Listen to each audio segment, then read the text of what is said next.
मध्य पूर्व में तनाव के बीच यूएसए द्वारा एक परमाणु परीक्षण मिसाइल का सफल परीक्षण किया गया है।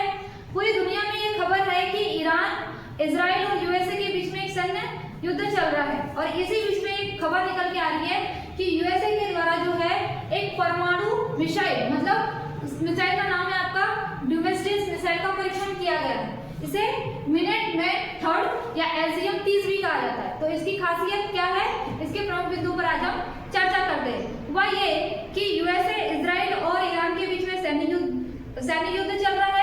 इसी बीच में यूएसए के द्वारा एक डोमेस्टिक परमाणु मिसाइल का सफल परीक्षण किया जाता है। ऐसा कहा जाता है कि इसकी जो रेंज है वो 9600 किलोमीटर है ना, और ये एक इंटर गाइडेड मतलब कि अंतर महाद्वीपीय बैलिस्टिक मिसाइल है ना। अंतर महाद्वीपीय बैलिस्टिक मिसाइल का मतलब कि ये किसी भी महाद्वीप में जाकर जो है अटैक कर सकती है, क्योंकि अभी हमने इसकी जो रेंज देखा वो 9600 किलोमीटर से है ना। अगर मान के चलो कि उसे यूएसए से अगर टारगेट किया जाए तो इंडिया हो, श्रीलंका हो, या कहना चाहिए आपका रशिया हो, चाइना हो, है ना, या कहना चाहिए आपका ऑस्ट्रेलिया महाद्वीप हो, इन सभी महाद्वीप पर क्या कर सकती है, वो अटैक कर सकती है। ठीक है, और इसकी जो स्पीड है वो 23 मैक है। 23 मैक का मतलब कि ध्वनि की गति से भी सबसे अधिक कहना चाहिए गति से ये अटैक कर सकती है। मतलब इतनी स्पीड है कि इसे किसी भी देश का रडार सिस्टम या मिसाइल पकड़ नहीं पाता। इसकी खासियत और एक ये है कि अगर अब मैं बात करूं इस मिसाइल की, तो ये मिसाइल अपने पीछे कहना चाहिए छोटी छोटी मिसाइलों को छोड़ती है, ताकि सामने वाले जो मतलब जहां इसे टारगेट करना है तो दूसरा देश क्या सोचेगा, अरे यही मिसाइल है, रडार क्या करेगा, यही मिसाइल है, इसको ही पकड़ लो। वहां की मिसाइल करेगी यही मिसाइल है, इसको ही पकड़ लो। तो वो चकमा देते हुए जो है अपने टारगेट पर जाकर अटैक कर सकती है ना। तो कुल मिला के ये चकमा भी दे सकती है।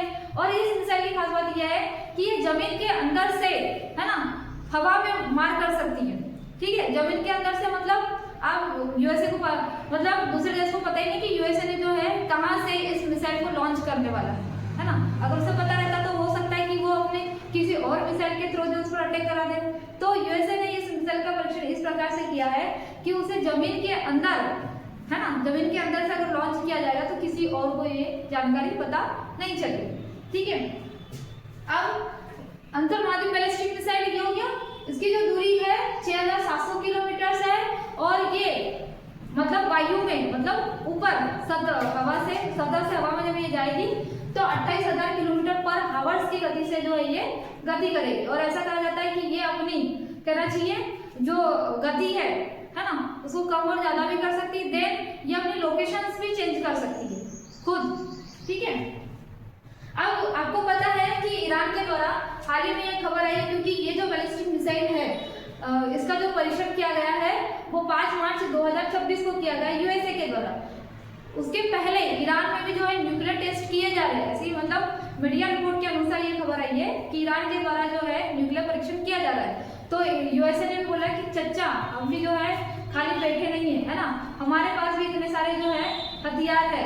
और ये जो हथियार है ये पहले भी बन चुका था, लेकिन इन्होंने अभी ये मिसाइल के थ्रू परीक्षण किया है ना। और इसे जो बनाया है वो बोइंग कंपनी ने बनाया है। लेकिन ऐसा लग रहा है कि ये थर्ड जो वर्ल्ड वॉर है उसकी ओर जो है अग्रसर हो रहा है। क्यों?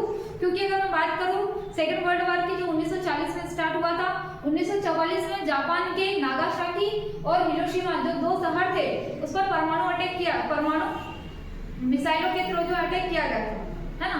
और ऐसा कहा जाता है कि अगर इसके थ्रू अगर अटैक किया जाएगा तो उस टाइम पे जो अटैक किया गया था उससे 20 गुना ज्यादा क्षमता की ये परमाणु हथियार ले जाने में सक्षम है ना। 20 गुना ज्यादा क्षमता की जो है ये परमाणु हथियार ले जाने में सक्षम है।